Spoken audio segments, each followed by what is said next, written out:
Welcome to Weddings Unveiled, the podcast designed to help you build a productive, profitable wedding or event business. Here's your host, Angela Profit.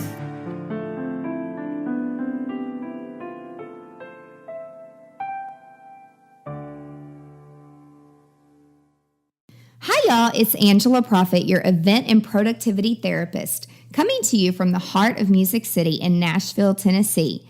Thank you so much for tuning in to this episode of Weddings Unveiled, professional tips and secrets on wedding planning and event design, where we take you behind the scenes of our past experiences in the event industry, what we have learned from them, and how they have made us stronger.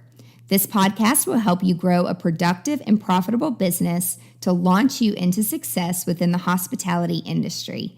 Today, I'm joined by the best communications and event consultant in the business, Alison Burry. Hey everybody, thank you so much for having me, Angela. I'm so excited to share some of our past experiences together. We've definitely been through some unique situations over the years. What are we discussing today? Today, we're talking about off-site catering for a wedding. And having a restaurant versus off-site catering is really completely different. Well, that sounds very interesting. Tell us what happened. So this client that we had, full-on Italian family, they really cared about the family-style food experience, and they had met the owner of this new pop-up restaurant in their town, which was in the town where we were doing the wedding. And so she kept talking about it and how she wanted him to cater the wedding. And, immediately in my head, I'm thinking, well, how many off-site weddings has he done? So before I asked a lot of questions, she said he wants to invite us out and have us experience what they do. And so I thought, great, okay. I like to try new things sometimes, but when it comes down to food, which was the most important thing to them, I'm like, I'll try it. But of course, I still had my reservations. So we went, and it was a blast. It was a very small little pop-up restaurant that was a deli during the day, and then at night it turned into this fabulous Italian restaurant experience that ended up being like a 5-hour commitment with like 12 courses. But in between each course, you got up and danced, and the people that work there, they have all these choreographed dances. So you don't feel as bad eating that much pasta because you get up and walk around. And they just keep bringing the wine and the cheese and the bread. And it was a great experience. So at the end, after everybody was a little bit drunk, not me, because I'm there to work, he sits down next to me. And so the magic question was, well, how many weddings have you catered? And he very confidently looked at me and said, none. This is the opportunity for me to have the first opportunity to do this wedding. And so I thought, great. Well, so this was a great experience, but let me just start asking in terms of, if we have 300 people and we're going to do family style, that's at least 30 bowls and 30 of pans and 30 meat dishes. And I'm like, do you have all these dishes? And do you have all the spoons and the tongs? And he kind of looked at me with a blank stare, and he's like, I have some, but can't you rent all that? I'm like, of course, I can rent anything, but some caterers have some things, some don't. It's fine. It's an expense to the client that I need to budget for. And so I kept on with more questions like, how many servers per guest would you staff for, and how many bartenders? And we started talking about the alcohol, and then he's like, oh, I can make the wine, and I can, we've got a year. And I'm just thinking, oh my God, can we just please focus on the food here? But I didn't get a great feeling about it in the first place. And I think even though I felt that way, and I told the client that I felt that way, they didn't really care. They wanted him, they were adamant. And again, it was a great experience. So fast forward, we are 30 days till the wedding. We had over 300 RSVPs. We always do a final vendor meeting with all of our vendors to just run through the day. And it's really not my place to ask other vendors, overly ask them about questions, but I have come to learn that it is my job to ask them, especially if I'm not familiar with the way they work, more questions than I would a normal caterer that I work with. And, I said, how many servers are going to be there and what time are they going to be there? And he's like, well, what do you think? I'm like, well, I recommend they get there at 1 because they're going to have to set the tables. We have chargers, napkins have to be folded. And he's like, wait, we have to do all that? I'm like, well, yes, typically the caterer does that. And then 30 minutes before the guests arrive, putting ice in the water glasses and pouring water. And then, if people ask for lemon, you have that pre-cut in the back and bring it out. And if they ask for salt and pepper shakers, that's in the back and you bring it out. We don't put it on the tables ahead of time. And since this is family style, you're also going to have the plates there. And then all your servers are going to have to come out and put each of the things on the tables. And so the way I did the floor plan was pretty adequate for family style so that people could have room to set the dishes on the table. And so then we started talking through those logistics, and he's like, I don't think everything's going to fit on the table. And so I said, well, why don't they serve maybe the salad and then pull the plate, and then they could French pass the bread. And he's like, wait, what with the bread? I'm like, where the servers take tongs and go around and put it on the salad plate that can eliminate the bread and butter plate. I mean, there's just so many logistics behind the scenes that he was not familiar with. And I was trying to help him, and I was trying to help him prepare, and he really didn't want to hear it. And so fast forward, we're at the wedding day, and we're there setting up, and our job as the planner is to make sure that all the vendors are showing up on time. So 1 o'clock gets there, no one's there from the caterer. 1:30, I'm calling, no one's answering. 2 o'clock, he answers and says, oh yeah, we're on our way. Like, we have plenty of people coming, like, it'll be fine. Well, I had to leave and go do the ceremony. So I left one of my team members there, which really our part was done. Our setup was done. The decor was done. The linens were steamed. The escort cards were out for the seating chart. Everything we needed to really have happen was done. So I left. I go to the ceremony. He shows up with a few staff members about 30 minutes after I leave because I told my team member, I'm like, text me and let me know when he's there. And so they get there, and basically, I mean, we had everything laid out for them. Like, here's the napkins, this is the fold, here's the menu cards, here's all the knives, the forks, the salad forks, the spoons for the dessert, blah, blah, blah. And then he did end up providing some of the alcohol, and then they had to bring ice, and there was just all this stuff going on.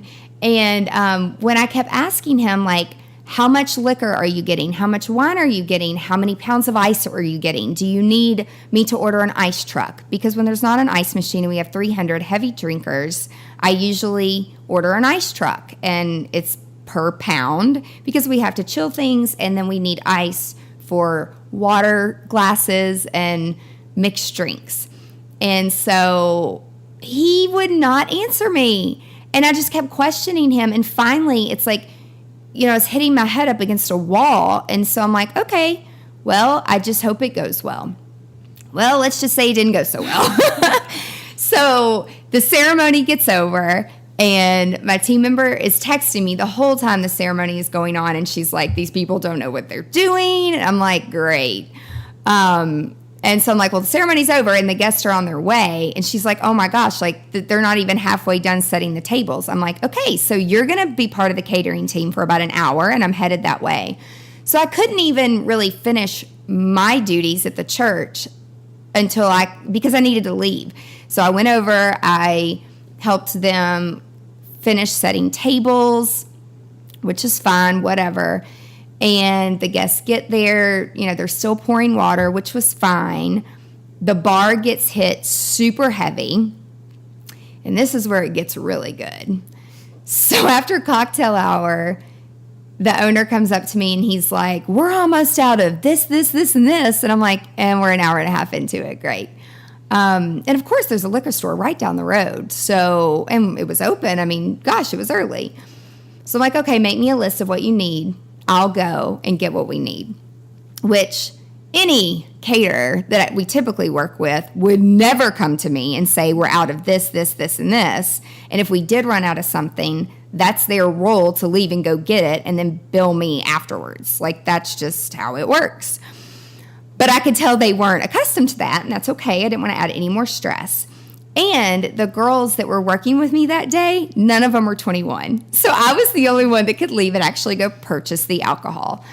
So I leave to go get these things, and then while I'm gone, I get a text from one of my girls saying that they were out of ice. And so again, like, I'm driving to like 3 or 4 different gas stations, like buying out all the ice that I could and spending thousands of dollars on my credit card. Thank God I have good credit, right? And so I get back with all this stuff, and the gentlemen who were bartending, I pull up in the back, and they, I'm like, can you come help unload this stuff? Like, it's heavy. I mean, the people from the liquor store were so sweet to me because I just spent a ton of money, and they like loaded everything for me. Not that I'm too good to pick it up, but the stuff's heavy, and there was a lot of it. So they're out there like complaining and, just like, oh my God, these people are drunks. They're drinking so much. And I was like, guys, like, this is a wedding. This is a celebration. Like, this is what people do, and especially Italian families. Like, they celebrate and they drink a lot. And I tried to warn your boss, but I just kept that to myself. And so, they get loaded back in, and the bar is still getting hit. And at this point, everyone has been seated at their tables, and it's halfway through dinner at this point. So I go into the back of the kitchen, and I ask the owner, okay, I'm back, like ice, alcohol, liquor, like we're good, wine. And he's like, Angela, we're almost out of food. Like, they are eating me out of everything. And I'm like, I told you this is a wedding and family style people eat more. You told me you had it. He's like, we're going to run out of food. And so I'm like, I don't know what to tell you to do. I mean, I don't cook. Like, I'm not a caterer. And so needless to say, like, the 20 vendors that were working their butts off, I think I got them McDonald's, like, which is horrible, like around midnight or something. It just didn't look good on anybody in the background. And then to top it all off, the funniest part is my production team, the video company we work with all the time, they were set up behind the bar, and there was drape that was in between the huge bar and where the guys were working, dropping all the cards of all the video files. And so they could hear everything that was going on behind the bar. And the bartenders were back there pretty much cussing me up and down, saying how this planner is crazy and she's controlling and these people and blah, blah. I mean, just totally negatively bashing me, my name, my girls, everything. And so one of the video guys came over, and he's like, it's taking all I have to not go and like punch that guy, because they have no clue how you normally run your events. Like, this is so not normal. And so by the time they ran out of food and people wanted more, I was like, okay, it's time for dessert. And they didn't have a cake because they did this huge Italian spread of desserts. And so I went over and told the band to let people know to get up out of their seats and go up the steps and help themselves get desserts. And we just kind of quietly moved on. And by this time, people had a ton of booze in them. And if we were out of something, I don't think they would have noticed in the first place, food-wise.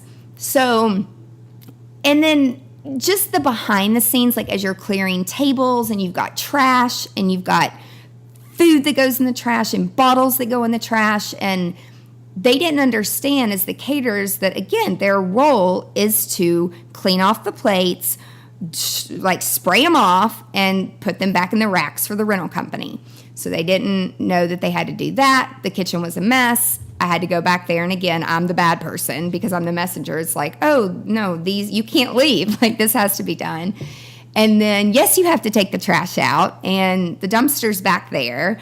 And yes, you have to mop the floor in the kitchen. Like, there's just so many things. So at the end of the night, when all the guests are gone, And the caterers are still there doing things that they didn't know that they were going to be doing, which, by the way, this venue gave like a 2-page rules of this is what the caterer has to do. So, they didn't read that, obviously. But I wasn't taking out the trash. I mean, we had our things to do, too. And he came up to me and he's like, I'm never doing another wedding again. This was my first and my last. And in my head, I'm just like, well, I am sorry that you learned with my client on my time. But honestly, I'm glad that it was me and not another planner. And I'm glad that this family had a planner, because I don't know what would have happened in the background or how you would have handled it, because you really overreact when a little stressful situation comes up. And I have learned through my experience in working in a mental hospital that that's not always the best way to handle things. And, even though he was kind of cocky and a jerk, he apologized, which was fine. And, I haven't talked to him since. And I don't think that he has ever focused on growing his wedding business. I think that he understands now that restaurant catering, or just cooking your food at your restaurant, is so, so different from offsite catering. So, long story.